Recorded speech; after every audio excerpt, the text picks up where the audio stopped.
Well, good afternoon, good morning, or good evening, depending upon where you are in the world, and welcome to today's DevOps.com webinar. I'm Charlene O'Hanlon, moderator for today's event, and I welcome you.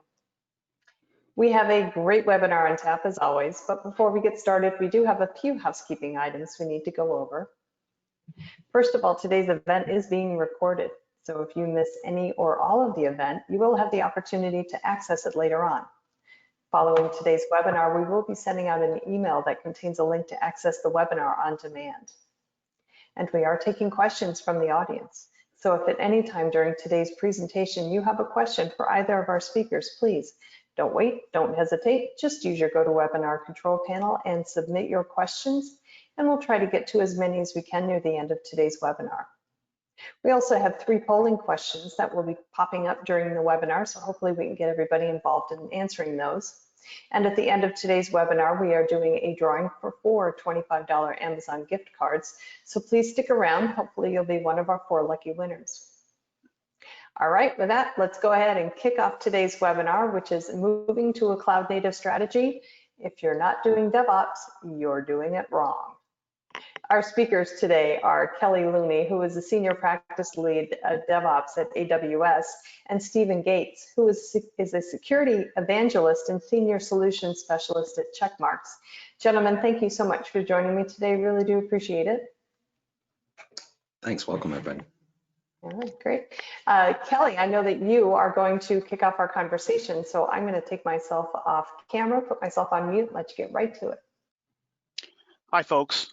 As mentioned, my name is Kelly Looney. I just want to give you a quick bit of background, and I'll let Stephen do the same. I'm over a 30-year veteran of doing software development, managing software development. Most of my career has been about helping people do it better. Long-time advocate of things like object-oriented development, of coming out of the Smalltalk community, helping people kind of grow software incrementally, and have been a huge advocate of agile development, and from very, very early on, this whole topic of DevOps. Been with AWS for 3 years now, and have been helping AWS customers adopt something that AWS has been doing for over 10 years. And I'll talk about that a little bit as well. I've been very lucky over my career, as you can see here, of working with some of the people that have pioneered all this stuff. And I've got a great role at AWS in that I get to work with super partners like Checkmarks that are out helping AWS customers solve problems in this DevOps space. Stephen, why don't you give a little bit of your background as well? Yeah, absolutely, Kelly. You definitely have an interesting history, interesting career. Mine is a little bit maybe as long. I started in the industry back in the 90s, and I was first installing fiber and SONET and DSL and cable and dial-up and routing infrastructure. Been to all of the major telecom hubs in the United States, installing technology for the carriers, the ILECs, the CLECs. Some of these terms may not even be used any longer. After about 10 years of kind of helping build the backbone of the internet here in the United States, I realized time to shift into security, right, and maybe help go back and actually secure it. So for about the last 15 years, it's all 100% focused in security, and I'm a hands-on guy, right? Degree in engineering and master's in cybersecurity and all that. And so I've installed, on-premise, security technologies, hybrid technologies or approaches, even into the cloud as well. And so now I'm in AppSec. I've been with Checkmarks for a couple of years now, and definitely enjoy this new industry that I'm actually working in today. Great, thanks very much. So let's get started here. So what's the context for all this that we're talking about, for cloud, for DevOps, all these things that we're talking about in general? And it's basically the need for constant change.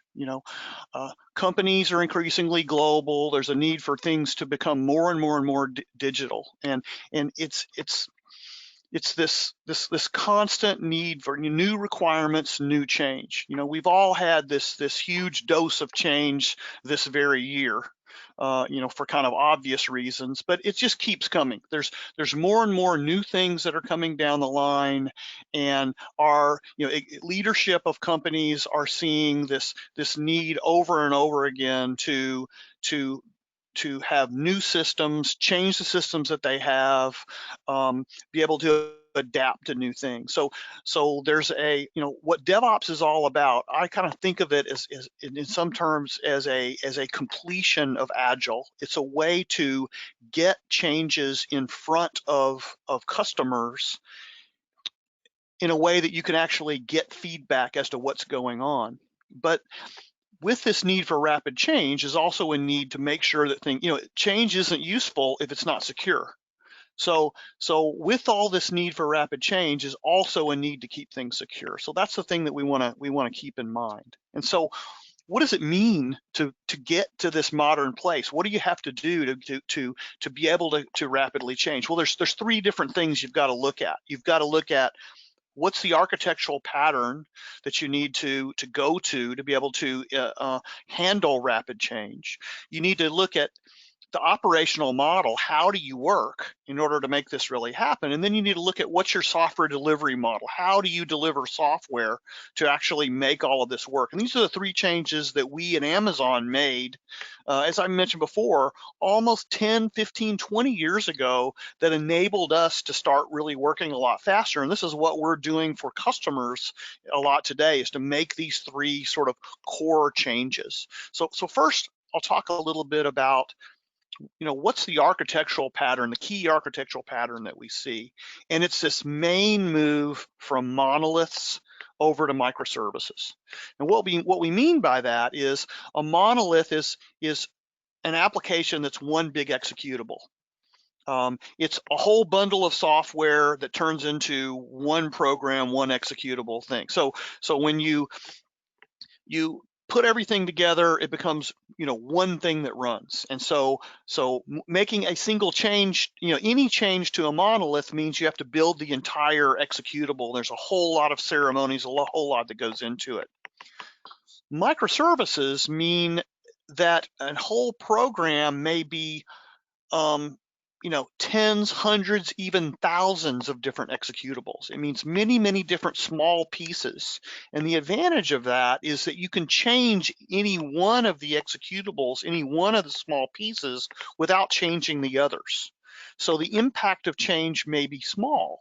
And so it enables the ability to rapidly change small pieces of the application without changing the whole. And so this is a big trend that we're seeing architecturally out there.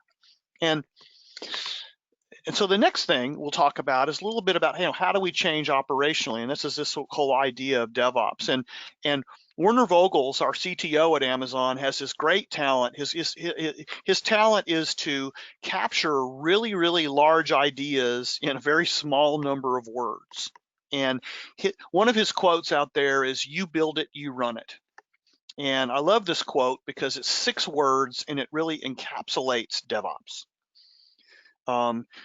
You build it, you run it means that the same team that builds a piece of software needs to be the team that runs that software. And it sounds really, really simple, but it's really a complete sea change in the way most organizations have dealt with software.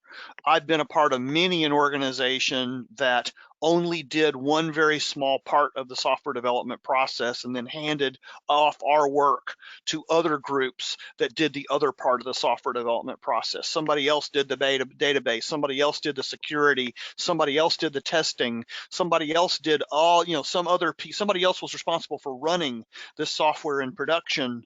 Somebody else was, responsible for who knows what.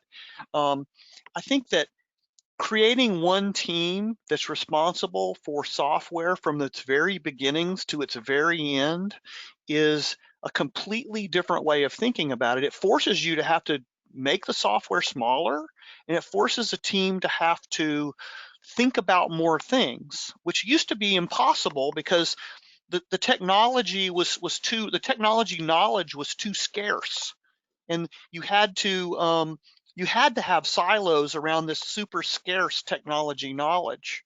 But that's just really not the case anymore. Technology knowledge is easy to get. We have the internet.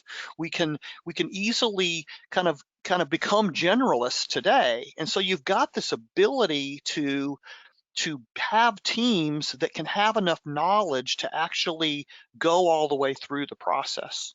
And so this you build it, you run it is really possible, and we do it. Now, does that mean that super deep security experts and super deep database experts and people like that, are no longer needed? Of course that's not true. Of course, you still need those kinds of people. We at Amazon, we have many people like that, but they're more in a role of supporting teams that actually deliver products than they are about being on the teams that do that. They're more about training people to build strong databases or make secure systems or do production environments. There are teams that deliver, and then there are the teams that teach people how to do things right. And so that's kind of one of the differences in how you do things. So once again, 6 words, a very simple statement, but the depth of what it means to actually do this is rather amazing.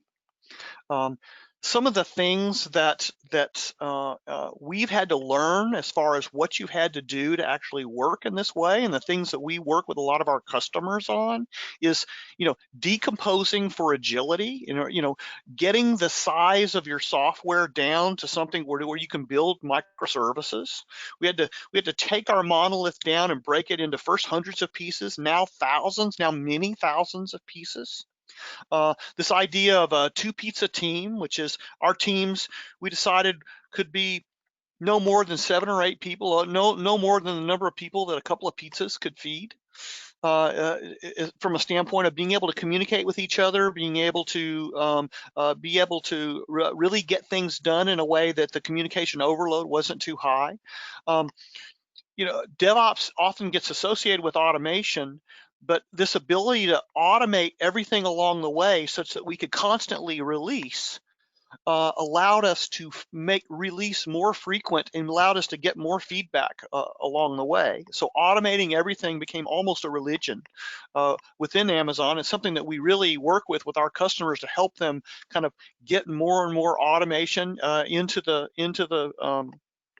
loop, standardizing on some tools without making people necessarily use certain tools. We were able to have a standardized tool set that people could use, having governance through, we called it belts and suspenders, by having templates and governance in place that allowed us to ensure that we met certain requirements, even though we had a highly distributed environment and many different teams getting things done. And then this whole concept of infrastructure as code, actually turning our hardware and hardware management into another software asset. Actually having our software be something that was managed by programs that we could version and control and look at and inspect and automate through infrastructure as code was another big piece in allowing us to make things happen in a much more repeatable way. So these were all things that helped us make delivery more repeatable and more understandable and scalable as we went. For our delivery process, we built a set of tools that we use internally, and we've now made available to our customers as well. Fairly simple tools, but that work quite well and work with a lot of our partner solutions. Stephen will show a version of this and show how Checkmarks works with a lot of these tools as well a little bit later on. But we use a simple tool somewhat like Jenkins or a GitLab called Code Pipeline that handles the sort of pipelining part of the process and the automating of the pipeline, and then tools for version control that works with Git, like code commit, code build, and code deploy, allow us to do source, build, test, and deploy. And then strong monitoring solutions like AWS X-Ray and AWS CloudWatch on the end. So the whole set of tools to take you through the pipelining process, such that we have something for each piece along the way. And so, the difference becomes, from the monolith, where all the developers are feeding into one executable and everything is working in lockstep, and you have kind of a very large delivery pipeline where that has to move fairly slow, and there's a lot of kind of integration work that has to go on to get the large amount of code happening in a single big delivery pipeline. We've moved to this sort of more DevOps and more microservices type model, which means many, many different executables and many, many different delivery pipelines all happening at once. And one thing that this slide doesn't really show is that this happens in different time frames. This should be kind of staggered, because all of these different releases are on their own time frame. Some of these are smaller, some of these are larger, but they're all kind of somewhat independent. And what's interesting about these services is that any one can be replaced at any one time, and it doesn't necessarily impact the others. They're all working to public interfaces that allow any one of these services to be replaced without affecting the others that depend on those services. You can swap out and put a new version that may work better, may be faster, but still adheres to the same public interfaces that are underneath. So that's sort of the core tenet underneath the whole thing. So you've got this ability of having lots and lots of teams all working in parallel in their own pipeline, doing their own pipeline that's there. So what you end up with, and as with everything, when you're doing something new, there's pluses and minuses to it. So and one other thing to mention here is this leads to changes in the organization, because you've got lots and lots of different groups all working independently. And this is sort of the DevOps side of this, that Amazon started to do this before even DevOps was coined. These groups each did their own requirements, their own testing. You build it, you run it. Each of them did their own, like their own little startups, their own little product teams, did their own testing, did their own operations in a lot of ways. And so lots of autonomy in the whole process. And so the organization, had to kind of support all of that and allow them to be able to make all of that work. And you see that to this day within Amazon. The whole organization is built in terms of these small teams that are set up in that kind of way. But building systems in this way is to some degree, there's a two-edged sword. The advantage of it is it's systems that are highly agile. They can be changed quickly. As I mentioned at the start, that's the point. You have to have systems that can change quickly. But here's a representation of systems within Amazon. Each one of these dots is a different microservice. And the advantage of it is, yes, you can change it quickly. Any one of these can be swapped out and changed on a moment's notice. The problem is, you look at this and it's incomprehensible. And many different teams are building each different parts of this, and any collection of these dots can make up subsystems in different parts of this. But the challenge of it is complexity. Complexity is one of the big issues that you have to kind of deal with. And so these modern systems, that's one of the big issues and that you have to deal with, is sort of challenge of complexity, operations, debugging, things along those lines. And then the other big challenge in the whole thing is how to keep it secure. With all this kind of distributed and a lot of all this autonomy, how do you make sure that security and vulnerabilities don't sneak into the whole process? And so that's the other part of the challenge, and that's the other thing that I want to talk about here as well. First, though, let's do a quick polling question for everybody on the line. All right, let's go ahead and pull out this first question, which is, how do you rate your organization's success with migrating to DevOps? You can choose from not applicable, we don't do DevOps, Low, we haven't implemented DevOps but plan to do so. Medium, we're implementing DevOps and still have obstacles. Or high, we've successfully implemented DevOps practices. Go ahead and make your choice. We'll give you guys a couple more seconds to do that. And while we are waiting, just want to remind the audience that we are taking questions at any time during today's presentation. So if you do have a question, please, you don't have to wait for the question and answer period. You can go ahead and submit it anytime using the GoToWebinar control panel. All right, guys, let's go ahead and close out this poll then and take a look at the results. Looks like the majority of folks are kind of at that medium state. They're implementing DevOps, but they still have obstacles. Does this kind of jive with what you guys are seeing in the marketplace or what you're hearing? Yeah, I'm finding everybody's on the journey, but it's not easy. We're definitely past the place where people for a while were just kind of trying to sell DevOps as some sort of magic elixir, and everybody we know we all need to do it, but it's hard. It's not easy.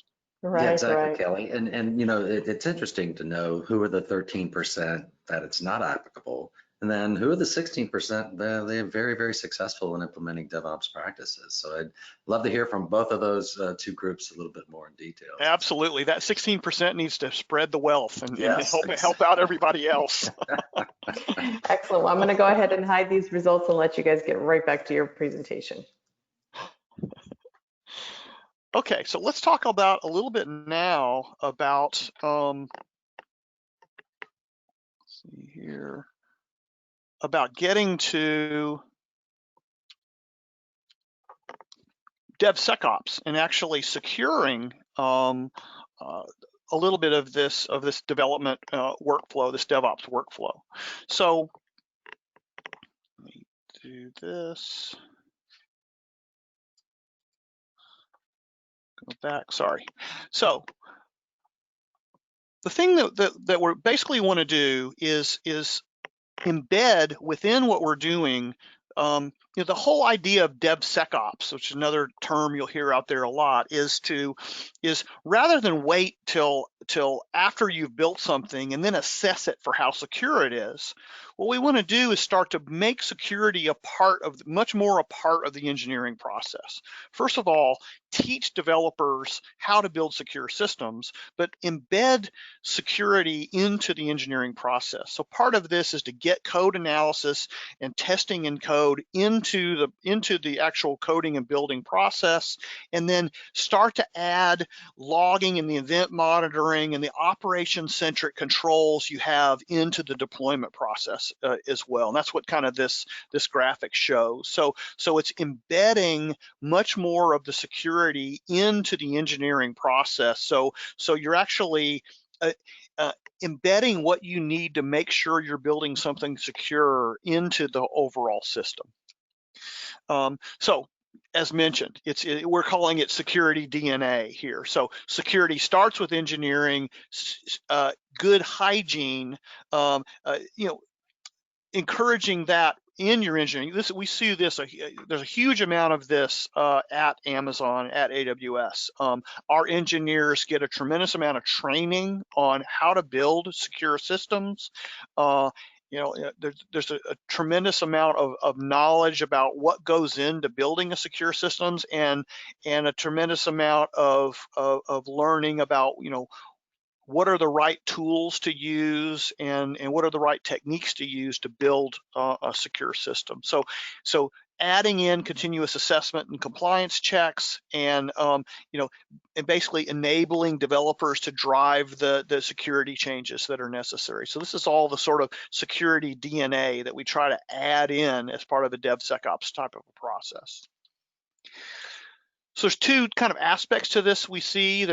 We want a CI/CD pipeline that is itself secure, so the security of the pipeline. So make sure that only the right people have access to the pipeline, and that the servers and nodes that the pipeline runs on are secure.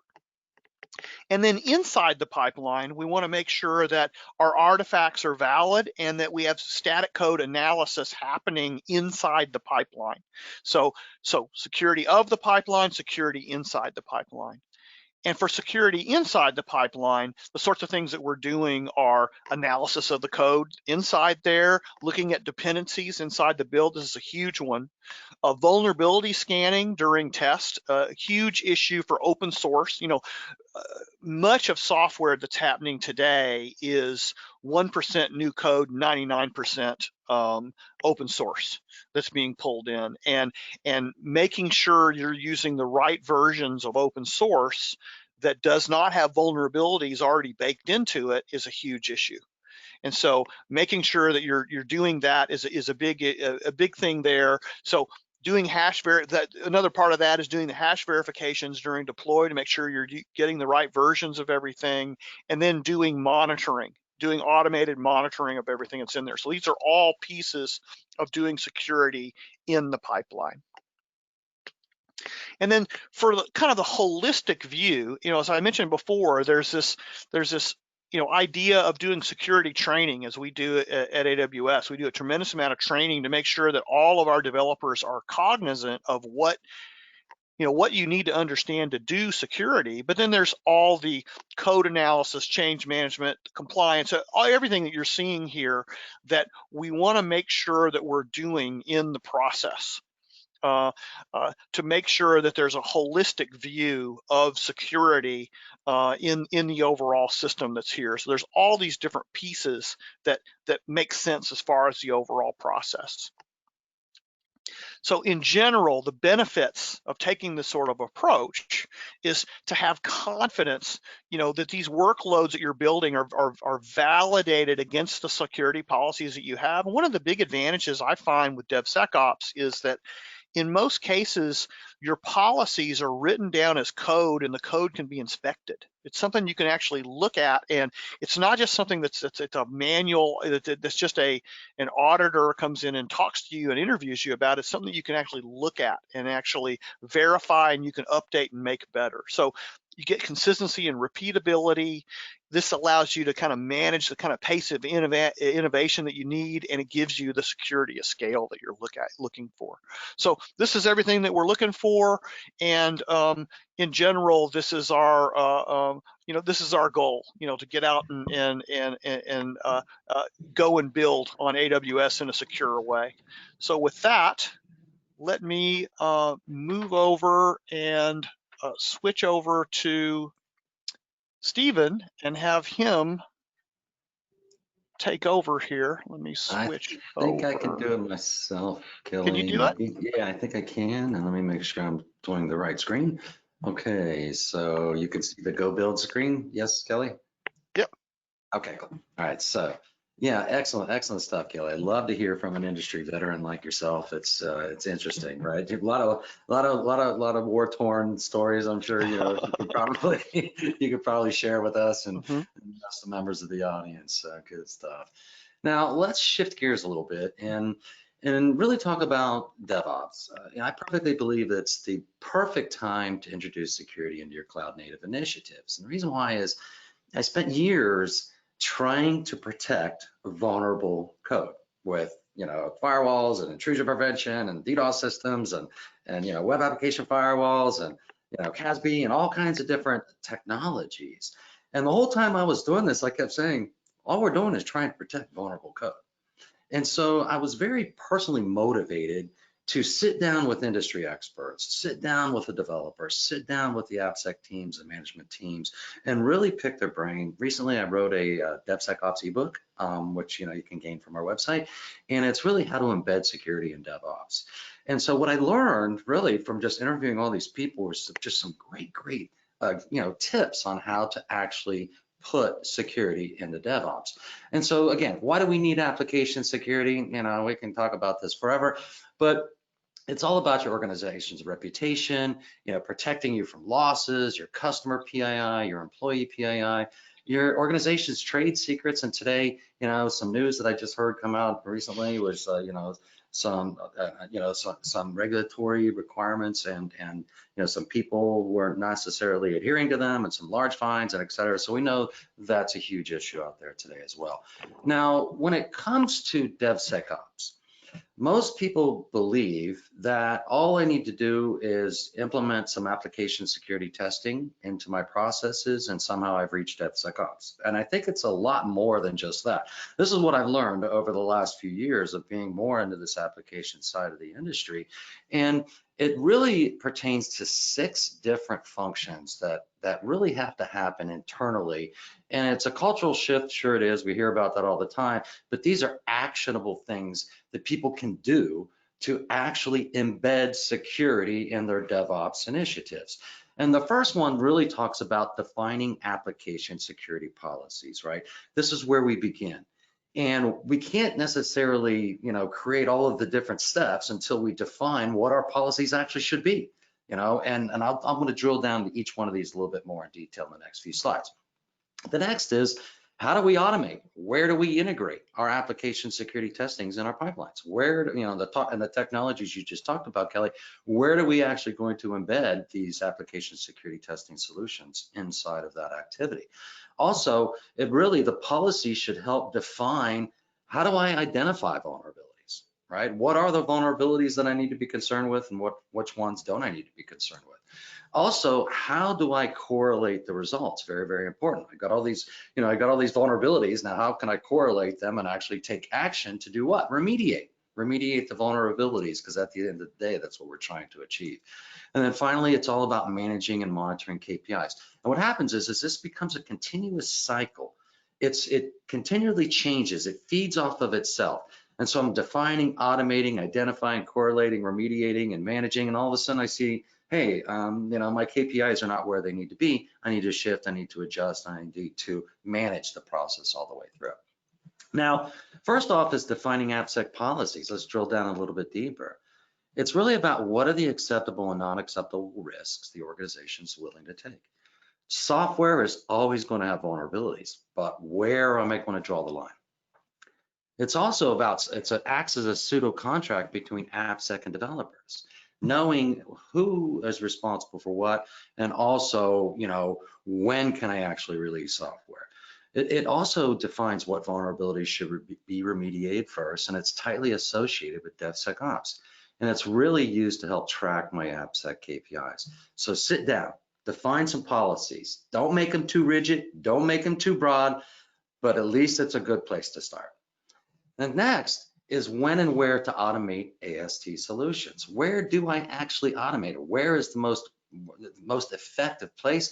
It's where the builds are running in the build environment, performing a code commit or a pull request.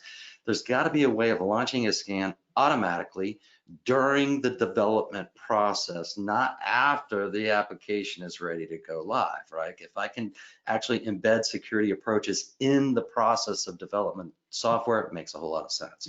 And also ASTs, why automate it, is in the coding phase and allowing my developers to actually use self-service to automate their own scans. They've got to take responsibility for the code they develop, and making sure that they have access to it in a very automated fashion makes all the sense in the world. And then AST, it can be automated during the build CI phase and with CI plugins to automate the scans as well. Now, I'm going to talk a little bit more about that in another slide, kind of show you where we actually fit into that Amazon ecosystem. And again, ticketing system integration really helps close the loop and deliver the relevant findings to the actual developers. So here in the SDLC integration orchestration layer, where our products and through our Checkmarks CX flow, which is an integration and orchestration layer, we fit directly into the AWS code pipeline. We also fit into code commit and CX into the actual code build as well. So we've got the integrations. We know how to integrate our technologies into these processes very, very effectively, and it makes all the sense. And then also here on the far right is where we also integrate into the ticketing systems, bug tracking systems automatically, right? So when a scan is run, ticketing systems are created, and everybody's notified of the scan results. It's a beautiful thing. Yes, absolutely. It should be. That's the way it should work. Okay. So, and then it's all about identifying all software vulnerabilities. When I mean all, I'm talking about, vulnerabilities in static code, vulnerabilities in open source code, right? So we have SAST and where does it fit in the equation? Software composition analysis, when and where do I actually launch that? Interactive application security testing, down in the test QA phase. And then, secure coding education, right? It should be embedded into the actual development process so that my developers, hey, I've just found a vulnerability. I'm not 100% sure how to fix it. Jump to it at basically a real-time gamified, a training lesson that teaches them specifically how to fix that vulnerability. And again, it's number one, it's identifying all those vulnerabilities. But once I identify, we're going to go to a polling question, number 2. So if Charlene, you can pull that up real quick. Yeah, go ahead and send that out right now. How do you feel about the application security testing being performed in your organization? You can select from it happens too late in the life cycle, hard to understand, prioritize, and/or fix vulnerabilities. Remediation efforts clash with deployment frequency, hard to find or hire someone to fix the detected security bug, or all/most bugs scanned and fixed before release. Go ahead and make your selection. And while we're waiting for everybody to do so, another quick reminder that we are taking questions at any time during the presentation, so you don't have to wait for the question and answer period. If you do have a question, just use your GoToWebinar control panel and submit it. And looks like we have the majority of folks who are going to taking part. So I'm going to go ahead and close this out in 3, 2, 1. Closed, and here are the results. Looks like the majority of folks say that their remediation efforts clash with deployment frequency. I imagine that's something you guys hear quite often. Yes, absolutely. 24% happened, it happens too late in the life cycle. 21% hard to understand, prioritize, and fix a vulnerability is exactly what I was expecting. And it's something that we hear consistently, right, throughout the industry. I think you would agree with that as well, Kelly. Yep, absolutely. That sounds about right. Awesome. Well, I'm going to go ahead and hide these results then and let you get back to it. All right, cool. Thank you. All right, so then let's move on to correlating, right? And so correlation is all about, it's a requirement for scalability. How do I going to scale, especially, in this cloud native environment, right? Where everything's everywhere. How in the world am I going to possibly scale? And it increases the confidence level of a true positive. Say, for instance, SQL injection vulnerability discovered by a SAST during static testing. IaaS confirms the same thing. If you can correlate both of them, it increases the level of confidence that this is a true positive and it ought to be fixed sooner rather than later. And the findings are being reproducible is extremely high. And at the end of the day, the ability to scale starts here with regards to correlation, right? So again, all of these things are very, very intimately associated with each other. Now, next comes in remediation. The goal of application security testing is to find vulnerabilities, but secondly, is to remediate the vulnerabilities, right? Especially the critical ones. And it's really about what should be fixed, how to fix it. Those are the two aspects of remediation, but also it's really about prioritization of the findings, best practices on how to fix them. Understanding, is there a best fix location? Can I go in and fix a certain vulnerability at a certain line of code and actually fix other vulnerabilities later and latter lines of code? Absolutely. Fix what's most important first and what would exponentially reduce the most risk based upon your organization's risk profile as well as the application's risk profile, right? Some applications are not necessarily that high of risk. And so should I spend all my time solving all the vulnerabilities in an application that doesn't have access to PII data? Probably not, right? So again, it's where do you draw the line? Now, next is about managing and monitoring your KPIs, right? And this is the key performance indicators of your individual developers. And this allows you to see if over time, are the amount of vulnerabilities decreasing? Meaning, hey, you know, we went from did a scan and we came up with 1,000 vulnerabilities, and then later on we scanned again and came up with 100 vulnerabilities. That would be good, right? I think that's where everybody's trying to achieve. The rate of new vulnerabilities decreasing as well, and then also the frequency of severe vulnerabilities, and being able to determine, measure, and monitor, and be able to report to management that yes, we're actually doing a better job, and that's the whole reason for adding security into DevOps. That it measures if your security program is effective or not. It also highlights what's needed for improvement, right? If it's not broken, don't fix it. But if it is broken, I suggest fix it before, you know, it hits the fan. And then it determines if your developers need more incentives, right? Do they need more pay? Do they need more vacations? Do they need better working environments? You know, maybe they need, you know, some better office equipment working from home. Is it about awareness? Do they just simply lack the awareness of the common vulnerabilities that are out there today and understanding how these vulnerabilities are actually written into the code? And then also allows you to measure whether more training is needed as well. And so AppSec Awareness is something that I speak to a lot, and I've done a lot of presentations around this recently, is that, you know, with all of COVID and all of the working from home, AppSec Awareness is still critical. I still have to focus on AppSec Awareness regardless of where my developers are. And it should not be a distinct step in the SDLC. It shouldn't be just saying, okay, I'm gonna go to classroom training, I'm gonna do it my once a year, I got my checkbox, I'm good to go, we trained our developers. I mean, when you look at PCI DSS, the number of times that training comes into that requirement, the word training, just do a search on that actual document, and you will see it come into that document dozens of times, the word training. It also should be inserted into every step, the channel of open communication between the developers, between the AppSec teams, between the management, between the industry experts. And it helps regulatory compliance of sure, but it raises the bar at scale. Teaching developers to find and fix in one go and learn while they're coding. Find AppSec solutions, right? And training solutions that are embedded into the IDEs so that while they're coding, they can jump to an actual training lesson on, for example, SQL injection and say, okay, exactly, now I know how to go back and fix it. And at the end of the day, it improves release time because I'm solving the problems earlier in the pipeline. Now, these topics must be addressed for DevSecOps. First off, too broad of a security policy is way too confusing.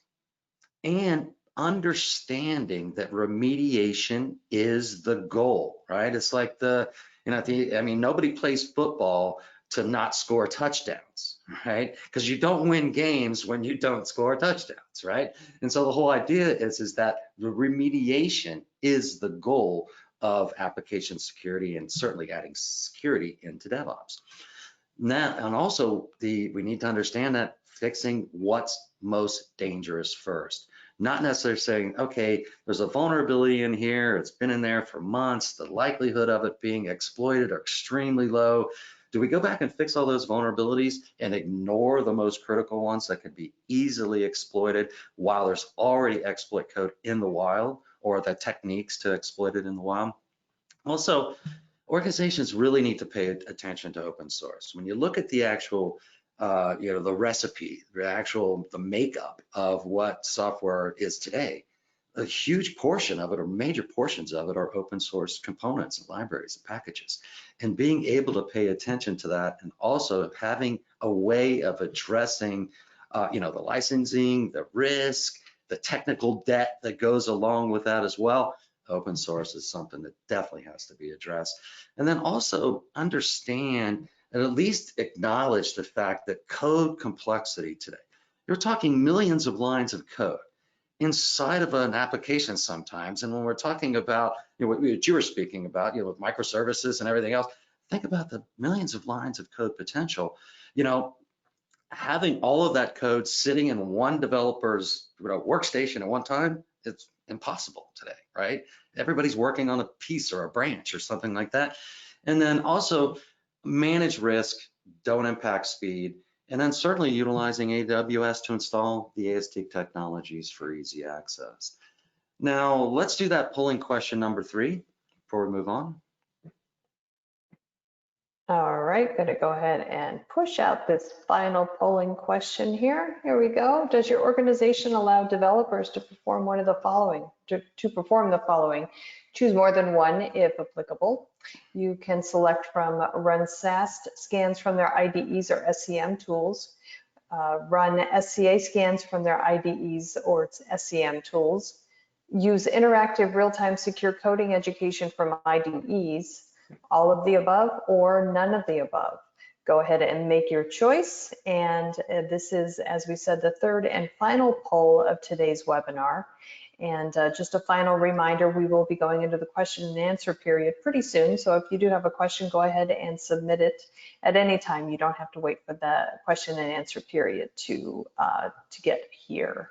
So with that, let's give you guys just another few seconds to make your choices. And then we'll go ahead and close it out in 3, 2, 1. Okay, looking at the results now.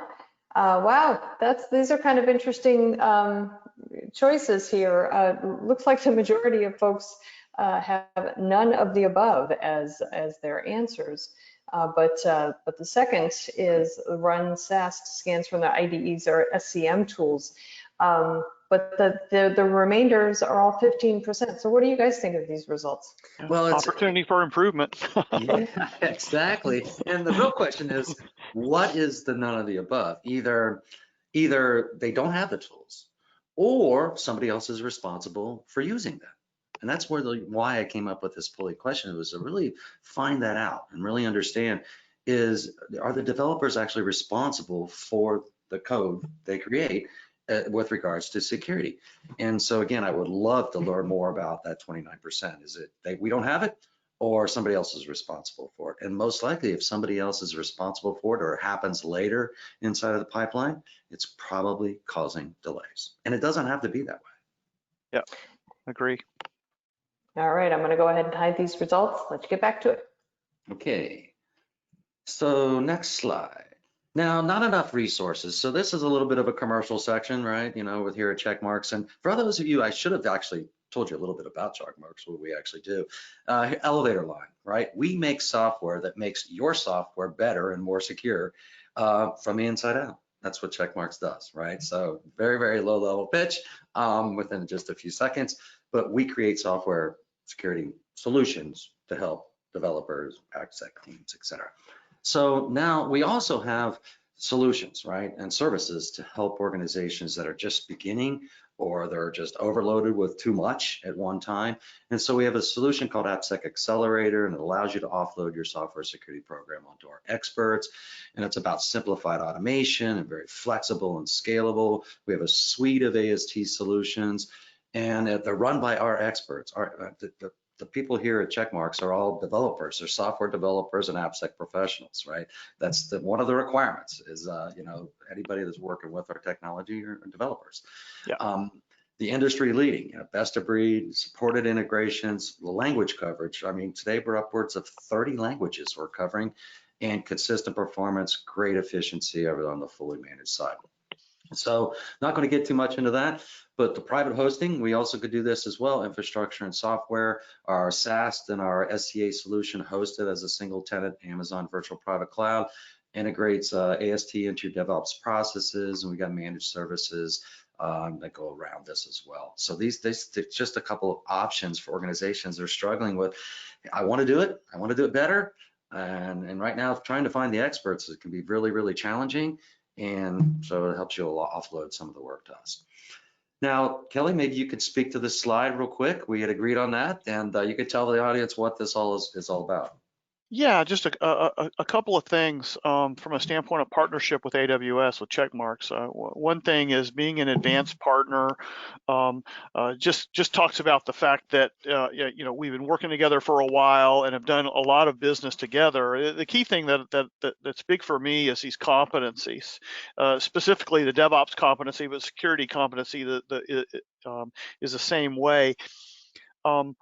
What that means is that it's not the fact that Checkmarks knows DevOps which obviously Checkmarks does know DevOps, what it means when you get AWS competency certification, what it means is that Checkmarks has shown proof with multiple customers of success of actually helping them solve DevOps problems. So we have a whole set of AWS customers that Checkmarks has already helped solve, that they've been able to publicly show, case studies of. And so that's what we really look for is situations where customers are able to stand up and say, yes, this partner helped us solve a major problem, and we're able to, we're willing to talk about it. And so that's the big part of, there's other aspects of it too, but that's the big part of it, is that we have customers that are able to vouch for Checkmarks here, and the same thing on the security side. So that's what gets us real excited from that standpoint. And so, we love working together with Checkmarks, and want to continue to do it in all sorts of ways. Awesome, thanks, Kelly. All right, so just to wrap things up here, so when we're thinking about AppSec solutions, right, software security solutions, whatever you want to call them today, simplified automation and integration, that is the #1 key thing. Unparalleled accuracy, right? I got to know that, hey, that #1, I have queries, I can adjust my queries, I can tweak my queries, I can make sure that, my queries are specific to this language, etc. And also a solution that has expansive language coverage. That's one of the things you see in some of the smaller startups in the AppSec world is, yeah, we got coverage for 3 languages. Well, that's not necessarily enough today. And today, the languages abound, and new languages all the time. That's one of the reasons why, one of the reasons why we continually improve our language coverage.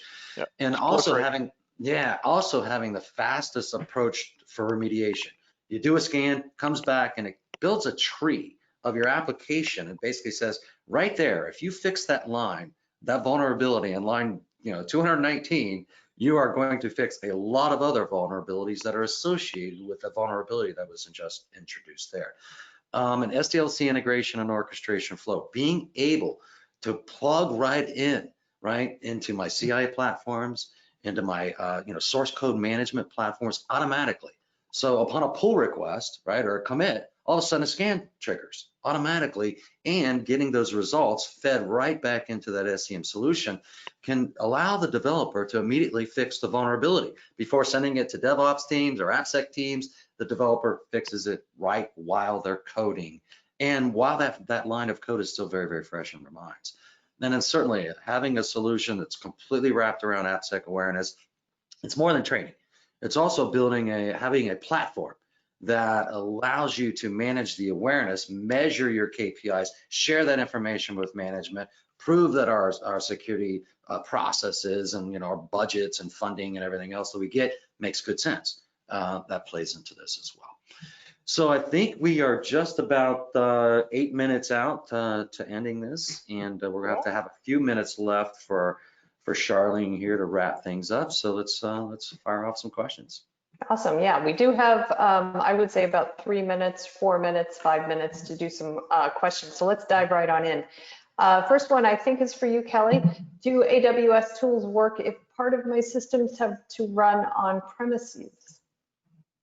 Yeah, absolutely. A lot of people assume that AWS tools only work within AWS Cloud, and that's not the case for most of our development tools. Most of them will work both with your on-premise systems and in AWS Cloud as well. So we're kind of thinking about that and thinking in terms of most customers have a hybrid type of mix of some code that's on-premise and some code that's in the cloud. So if you in a wide variety of tools, so I can't speak for every single one, but in most cases they'll work in both places. Excellent. Excellent. All right. So next question here. Let's see, Stephen, this one is for you. What developer, DevOps, or AppSec tooling does Checkmarks' solutions currently integrate with? Yeah, I knew it's what I get that question. I get that question all the time. It's very, very common. But and actually, I got a slide in here somewhere. Let me see if I can find it. There it is.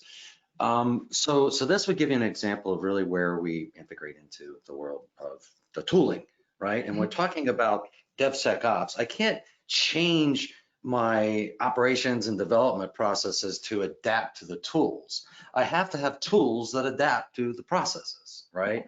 And so that makes a great deal of sense. And so in this that's exactly where Checkmarks comes into play, right? Is that number one is that we can obviously play in the world of the CI plugins and integrate very, very easily into code pipeline, for example, but also Circle CI and Jenkins and Bamboo, TeamCity, Travis, you name it. And then also being able to integrate directly into the code management tools themselves. So this is very unique. And this is something that no other vendor out there today currently has with regards to how do I integrate further left. This is actually the furthest shift left possible. And what we're doing is we can actually, so on a code commit or a pull request, what we can do in a webhooks listening environment, there are lots of different capabilities through our CLI and different plugins we've got.